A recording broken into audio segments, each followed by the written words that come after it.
मैं तो समझा था कि जैसा एक परंपरागत ढंग से होता है इस तरह का कोई कार्यक्रम है, लेकिन आप सबों को देख करके और खास करके राजेश कुमार सुमन जी ने जो परचम लहराया है, ठीक है हमारी उम्र है, हमें पद मिला, हमने भी काम किया और कर रहे हैं, क्योंकि जब तक जीवन है तब तक संघर्ष है।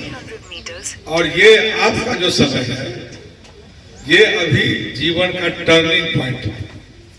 इसी समय आपको अपना लक्ष्य निर्धारित करना होता है।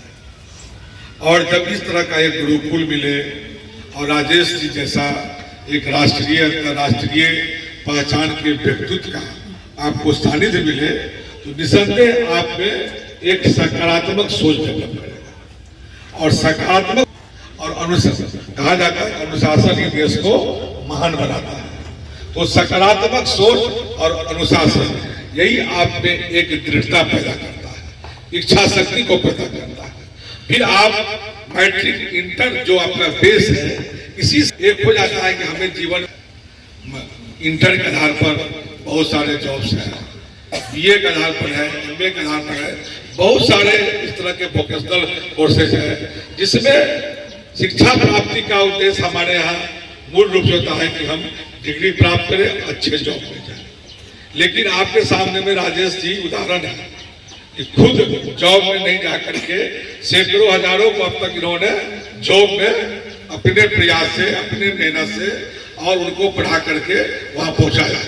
तो इस तरह का भी व्यक्तित्व है, ये भी एक प्रेरणा है हमारे लिए कि हम दूसरों के लिए क्या कर रहे हैं, समाज के लिए क्या कर रहे हैं। अपने लिए तो ठीक है, हमें जीवन मिला, हम पढ़े, डिग्री प्राप्त किए और प्राप्त करने के बाद जो एक सामाजिक दृष्टिकोण होता है ये आज के युवाओं में जो इमर्जिंग जो युवा है उसमें ये खत्म होता प्रतीत हो रहा है।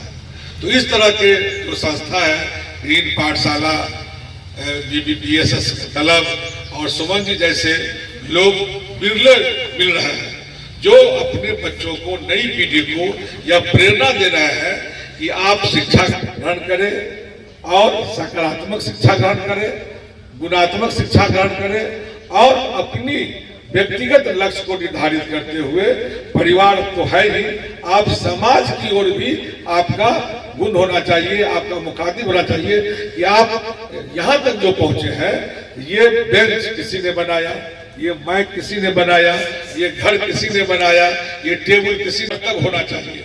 ये कब होगा? जब हमें एक सकारात्मक सोच रहेगा कि समाज का भी हमारे अंदर में उतना ही योगदान है जितना हमारे परिवार का है।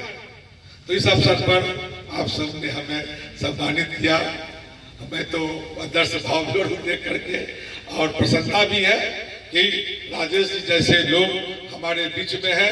तो निसंदेह हमारा देश जो है, जो एक स्वच्छ भारत और विकसित भारत के अग्रसर है और 2047 तक हमें दुनिया के स्तर पर विकसित भारत बनने की जो परिकल्पना है हमारे देश के आदरणीय प्रधानमंत्री, हमारे राज्य के माननीय मुख्यमंत्री महोदय लोग जिस तरह से क्रियाशील है और पूरा देश जिस तरह से आज दुनिया के स्तर पर आगे बढ़ रहा है उसमें हम सभी का योगदान होना चाहिए और तभी हम 2047 का जो विकसित भारत की जो परिकल्पना है हमारे भारत सरकार का, उस लक्ष्य को हम पूरा कर सकते हैं। तो इस ओर आप अग्रसर हो और आप में यह चेतना है कि हम अपने लिए करते हुए, अपने समाज के लिए करते हुए, राज्य के लिए, अपने देश के लिए भी करें। और अपने देश जो एक समय कहा जाता था कि भारत सोने की चिड़िया है, फिर ऐसी कौन सी परिस्थिति आई जो हम हर चीज में पीछे पड़ गए। आप इतिहास में पढ़ेंगे, आप देखेंगे कि आज से 2000 साल पहले, 2500 साल पहले हमारे देश को दुनिया के स्तर पर सोने की चिड़िया कहा जाता था। क्यों? क्योंकि हमारे अंदर में इतना ज्ञान था, इतना विवेक था, इतना हमारे पास संपत्ति था कि दुनिया के लोग आकर्षित होकर के हमारे देश में आते थे ज्ञान प्राप्त करने के लिए, शिक्षा प्राप्त करने के लिए, हुनर प्राप्त करने के लिए।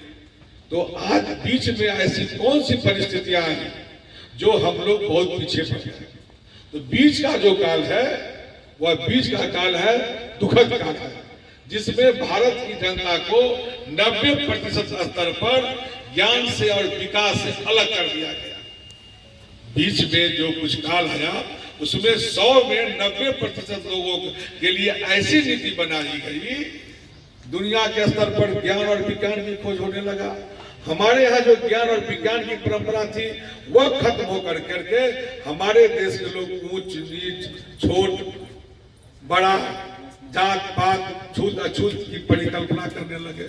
परिणाम क्या हुआ कि 90% 95% लोग जो मुख्य धारा में थे, जिनका इस देश में उतना ही कर, उसको हटा कर करके अलग अलग कर दिया गया।